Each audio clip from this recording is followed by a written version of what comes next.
Good evening, friends. Thank you for coming to see the screening of the film, The Transformation. We have two beautiful ladies here who have come from Pondicherry Society office to present. And I'll just speak a little bit about them, introduce them to you all that they have done and who they are. And then I will invite Dr. Belu Mehra to come on the stage to speak about a little bit about the film, how it started and who initiated, maybe all that. So, Dr. Belu Mehra is Senior Academic Mentor, Bharati Sri Aurobindo Society. She's also the editor of Society's monthly e-journal, Renaissance. Dr. Mehra has a PhD in Educational Organization and Leadership from University of Illinois at Urbana-Champaign, USA, and has extensive experience of teaching, research, and guiding scholars at higher educational institutions, both in USA and India. She has worked in the area of Sri Aurobindo studies since 2007 at Sarkar and Sri Aurobindo Society. Her most recent book published by Sri Aurobindo Society is titled Understanding Contemporary India in the Light of Sri Aurobindo. I'll move to Shruti Ramteke. Shruti Ramteke looks after the Oromedia department of Sri Aurobindo Society. She has a master's degree in electronic media and communication from Pondicherry University. She has been learning Odissi dance for the last 14 years, and she had the blessing of performing several times at the Ashram Theatre, Ashram School, and Auroville here at the auditorium. She was involved in this project from the later scripting stage and the post-production stage. So, welcome again to this session. Please, Beludi, if you can come on the stage. Namaste to everybody and good evening. And let me begin by expressing thanks on behalf of Sri Aurobindo Society to Dev Smitaji and the entire team of Bharat Nivas for inviting us to be part of this program. The film is available online as well, but there is a separate vibration that gets created when aspirants come together in a gathering like this and witness this, what the film is about. So I'll just give a very brief introduction to the film without, really speaking about the film.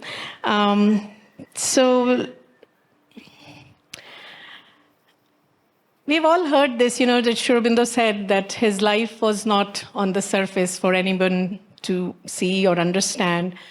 And yes, that is true because really, with our really petty, limited vision, what can we really understand? The deeper meaning, the inner meaning of all that he experienced and that he had worked on, whether it was during his political revolutionary days or his revolutionary, or of his revolutionary yoga, because in a way he was revolutionary even in the yogic, sense as well, because he not only spoke of consistently, he spoke of yoga as an evolution of consciousness, but he also brought in this dimension of transformation.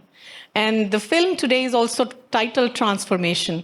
So in some sense, there is that connection of Sri Aurobindo's emphasis on yoga of transformation with this particular period that is depicted in the film, the 1 year during which he was confined to Alipore prison and the transformation that he experiences during that time. But so if we really cannot understand Sri Aurobindo's life from the surface, and once when somebody had asked the mother, how can I understand what Sri Aurobindo has written in a particular text or anything? And mother had said, who can really understand Sri Aurobindo? All one can do is love him a little and try and come closer to him. So in a sense, this film comes as an offering from that space of love and reverence for Sri Aurobindo. It's a tribute from Sri Aurobindo Society made in association with Kolkata's Sukriti Foundation. And as I said, it revolves around that period of 1908 to 1909, when Sri Aurobindo was in Alipore prison. A few other details about the film.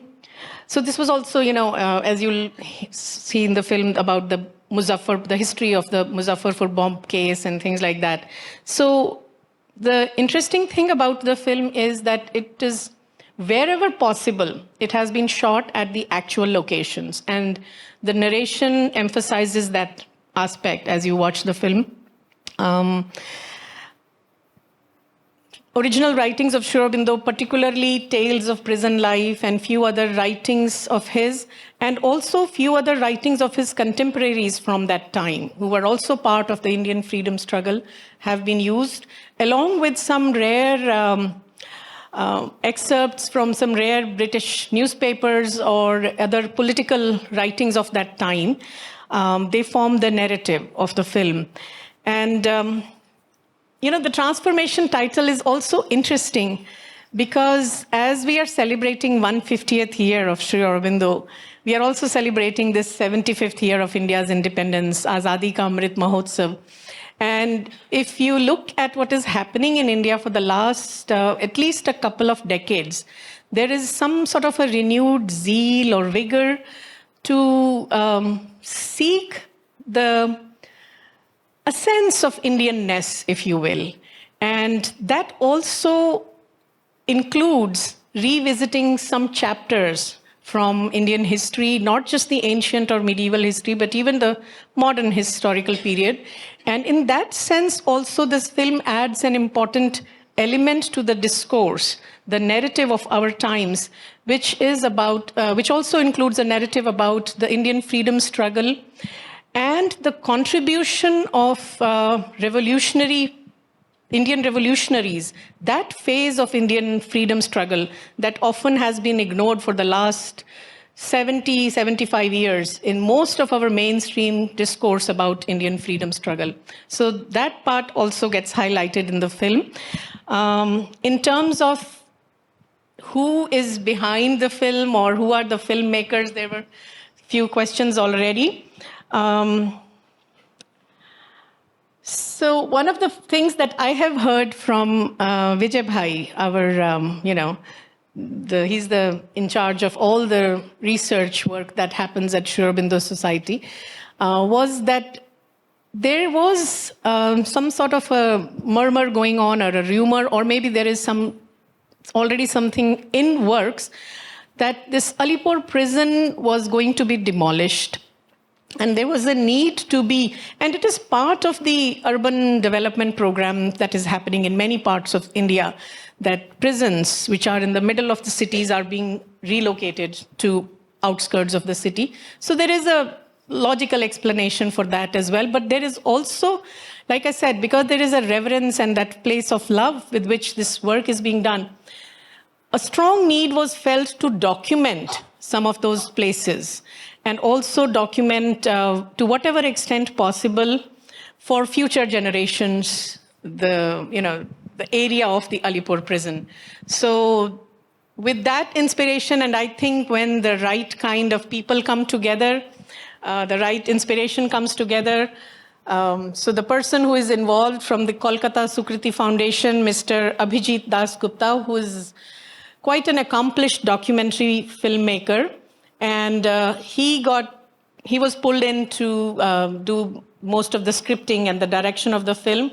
But as Dev Smitaji also said towards the later part, Shruti was involved. One of our other colleagues, Gayatri, was involved to some extent in the later scripting part of the film. But primarily it is Mr. Abhijit Das Gupta who is responsible for the script and direction of the film. It's edited by Satyendra Mohanty, and the music is by Pandit Tejendra Narayan Majumdar. There is a specific Pandavani, right? I'm saying it correctly? Pandavni folk music piece that you will watch in the film. And that is performed by a person named Seema Ghosh. But she's the disciple of a very accomplished and Sangeet Natak Academy award winner Srimati Tijan Bai ji, and who had actually composed this original song.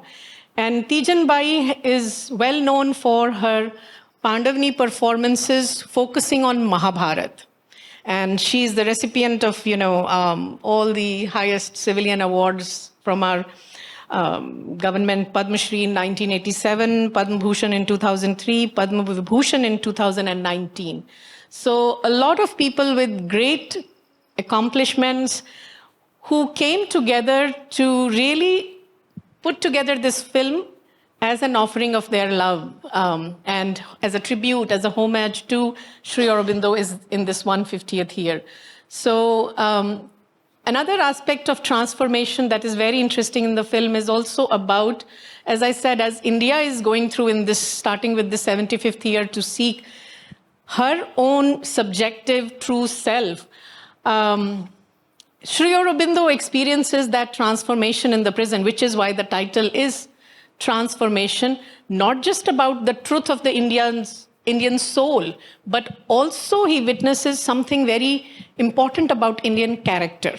So those are other lenses through which one can also watch this film, keeping this idea of transformation in mind. Also, one other important character. We cannot talk about Alipore bomb case without talking about Deshbandhu Chittaranjan Das, Sri Aurobindo's defense lawyer. That character, C.R. Das, is played by, again, a very well-accomplished actor, film director, Ashok Vishwanathan ji. And he's a student from Film and Television Institute of India, Pune. And he's a 3-time national award-winning filmmaker. So, as I said, a lot of big talent has gone into it. So let's just sit and enjoy the film together. Thank you. Have I missed anything, Shruti? Okay, thank you.